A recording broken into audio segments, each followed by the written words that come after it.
બાપુ, એક સુંદર મજાનો મહેર જવા મર્દોનો પ્રસંગ છે અને આ પ્રસંગમાં આજે આપણે વાત કરવી છે પૂંજા ભગત નાગકા વાળાની કથા વિશે. પોરબંદર તાબે નાગકા ગામે પૂંજો ભગત ચોકિયાતની નોકરી કરતા હતા. તેમના પિતા સાંગણ પણ ચોકિયાતનું કામ કરતા હતા. ટૂંકા પગારમાં નોકરી કરી પોતાનું ગુજરાન ચલાવતા. છતાં પણ તેમનું નિયમ હતું કે ગામને ચોરે કોઈ સાધુ સંત હોય તો જમ્યા વગર ત્યાં રાતવાસો કરે નહીં. એવી લાગણીથી કોઈ સાધુ સંતને જમવાની સગવડ ન થઈ હોય તો તેને પૂંજો ભગત તેને ઘેરે તેડી જતા. તેમના પિતાનો પણ આવો સ્વભાવ હતો અને તેથી જ આ ગુણ તેમના પુત્ર પૂંજા ભગતમાં પણ આવ્યા હતા. સંવંત 1950થી દર મહિનાની સુદ બીજને દિવસે ગામમાં જે કોઈ સાધુ સંતો હોય અને બીજા કોઈ આવી જાય તેમને જમાડતા અને જમવામાં મીઠા ભાત આપતા. રાત્રિના ઈશ્વરના નામની ધૂન ગાતા, ભજન બોલવામાં આખી રાત વિતાવતા. ગામના સત્સંગીઓ ભેગા મળી એ આનંદ લેતા. ગામમાં એક સાધુ રહેતા હતા. તેમણે એક વખત પૂંજા ભગતને માર્મિક વચનો કહ્યા કે પૂંજા ભગત, બીજને દિવસે મીઠા ભાત જમાડો છો, એમાં શું? તમે ખરેખર ભક્ત હોવ તો છૂટથી ઘી વાપરો ને. આ વચનો સાંભળીને પૂંજા ભગતે ઈશ્વર ઉપર ભરોસો રાખીને જે બીજને દિવસે જે આવે તેને લાપસીનું જમણ આપવા લાગ્યા અને ઘી છૂટી ધારે પીરસવા લાગ્યા. જે કોઈ પણ પોતાના કંઈ પણ સ્વાર્થ વગર પરમાર્થ કરે છે તેમને અનાયાસે સહાય મળ્યા કરે છે. એવી રીતે પૂંજા ભગત કોઈ પણ પાસે યાચના કરતા નહીં, છતાં તેમના દિલાવર દિલની વાતો બહાર ગામમાં પણ થવા લાગી. કેટલાક ભાવિક લોકો સાધુ સંતોને જમાડવાને માટે નાગકા આવતા અને બીજને દિવસે પોતાને ખર્ચે જમાડી જતા. પૂંજા ભગતનો મહિમા દિન પ્રતિદિન વધવા લાગ્યો.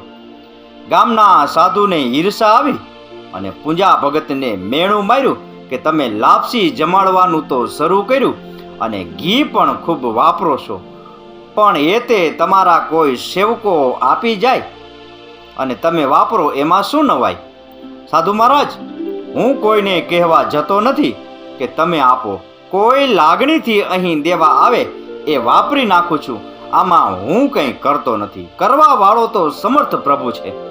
પૂંજા ભગત, તમને તમારી ભક્તિનું અભિમાન આવી ગયું છે, પણ હું તમને કહું છું કે આ વડના ઝાડનું સૂકું થડ છે, એમાં જો કોટો નીકળે તો તમારી ભક્તિ સાચી, નહીતર આ બધા તમારા ઢોંગ છે.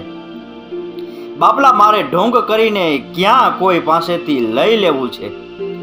હું ઢોંગી લાગતો હોય ને તો તમે છેતરાઈ ન જાઓ. માટે તમે ચેતતા રહેજો. દુનિયાને ઢોંગથી છેતરીશ, પણ મારો શંકર ભગવાન તે છેતરાય એમ નથી ને. તમે શંકરના ખરા ઉપાસક હોવ તો પરચો બતાવો અને આ થડમાં કોટો નીકળે એમ કરો તો તમારી ભક્તિ સાચી. જો તમારી ભક્તિ સાચી હશે તો કોટો નીકળશે, નહીતર નહીં નીકળે. જુઓ ભાઈ, આ તમે આવી વાત કરી છે તો હવે મારી ભક્તિ સાચી છે કે કેમ એની તમને ખબર રહેશે. આજથી મારી પ્રતિજ્ઞા છે કે અન્ન જળનો ત્યાગ કરી શ્રી શંકરની ઉપાસના કરવા બેસું છું. કાં તો મારો દેહ અહીં પડી જશે અને કાં તો થડમાંથી કોટો નીકળશે.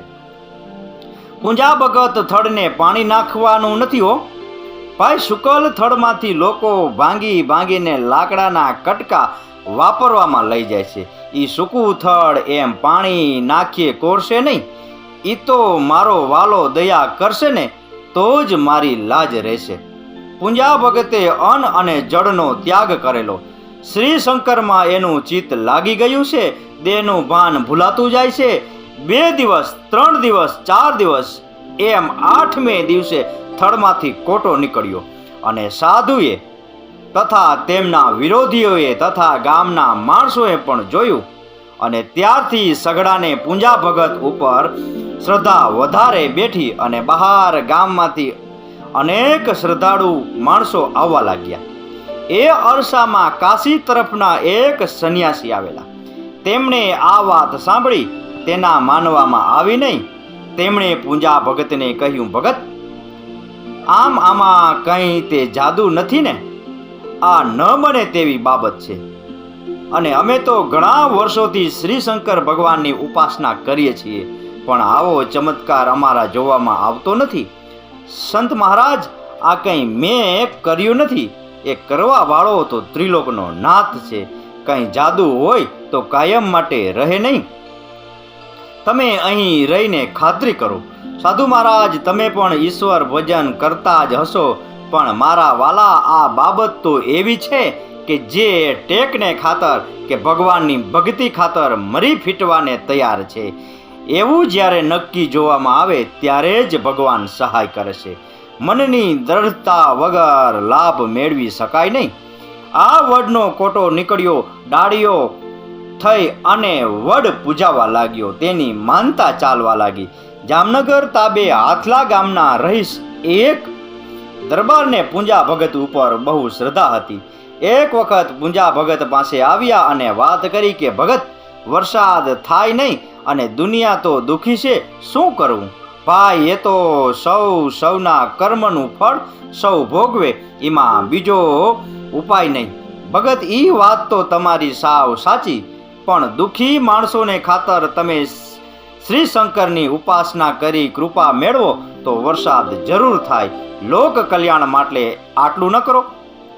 બાપુ, કોઈનું ભલું થતું હોય તો હું તમે જેમ કહો તેમ કરું, પણ આ કામ કંઈ બાળકના ખેલ નથી હો દરબાર. આમાં તો ખરાખરીનો ખેલ છે.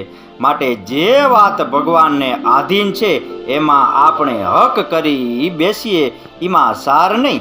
ભગતજી, એક વખત તો પ્રયાસ કરો. ભક્તોની લાજ રાખવા વાળો ભગવાન છે. આમ અમે વાતો કરીએ પણ ખરે ટાણે અમારામાં શ્રદ્ધા રહેતી નથી. તમારામાં તો ભગત સાચી શ્રદ્ધા છે અને શંકર તમને સહાય છે. એકવાર આ અમારી વાત ધ્યાન લ્યો, પછી કોઈ દિવસ કહેશું નહીં.